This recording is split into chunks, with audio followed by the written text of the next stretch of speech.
வெங்காய தோசை தான். அதுக்கு நம்ம நல்லா மாவு எடுத்து நல்லா இப்படி தோசையை நல்லா விரித்து விட்டுக்கலாம். அப்புறம் பார்த்திங்கன்னா அதில் வந்து பொடியாக கட் பண்ணி வச்சுருக்கிற வெங்காயத்தை அப்படியே லேசாக அது போல் நம்ம தூவி விட்டுக்கலாம். அதுக்கு மேலே கொஞ்சமாக நல்லா ஆயில் விட்டுக்கலாம். அப்போ நம்மளுக்கு தோசை வந்து நல்லா வரும். மேலே இங்கே ஊற்றிடலாம். நீங்கள் நெய் இருந்தால் கூட ஊற்றிக்கோங்க.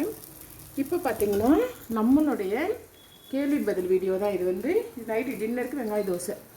என்னென்னு பார்த்திங்கன்னா, மனுஷ உடம்புல வந்து நம்மளோட ப்ளட் ப்ரெஷர் இருக்கும் இல்லையா, அது வந்து நம்ம மனுஷ உடம்புல ப்ளட் ப்ரெஷர் எவ்வளோ இருக்கணும் நிறைய பேருக்கு தெரிஞ்சிருக்கும். இது வந்து ரொம்ப ரொம்ப ரொம்ப ரொம்ப சிம்பிளான கொஸ்டின். தெரியாதவங்க நான் கீழே டிஸ்கிரிப்ஷனில் தர்றேன், போய் பார்த்துக்கோங்க. தெரிஞ்சவங்க வந்து கமெண்ட் பாக்ஸில் மென்ஷன் பண்ணுங்கள். ஏன்னா நம்ம உடம்புல ரத்தத்தின் அளவு எவ்வளோ இருக்குது, நம்ம உடம்புல வந்து நான் நிறையா போட்டிருப்பேன். நம்ம உடம்புல எத்தனை எலும்புகள் இருக்குன்னா அப்படின்னு சொல்லி நிறையா போட்டிருப்பேன். அதெல்லாம் தெரிஞ்சுக்கணும். அதுக்காக தான் தெரியாதவங்க வந்து கீழே நான் டிஸ்கிரிப்ஷனில் தர்றேன், போய் தெரிஞ்சுக்கோங்க. பாருங்கள், நம்ம வெங்காய தோசை இப்போ 3 போட்டாச்சு. 3 போட்டு அப்படியே எடுத்துட வேண்டியதான். அவ்வளோதான் ஃப்ரெண்ட்ஸ்.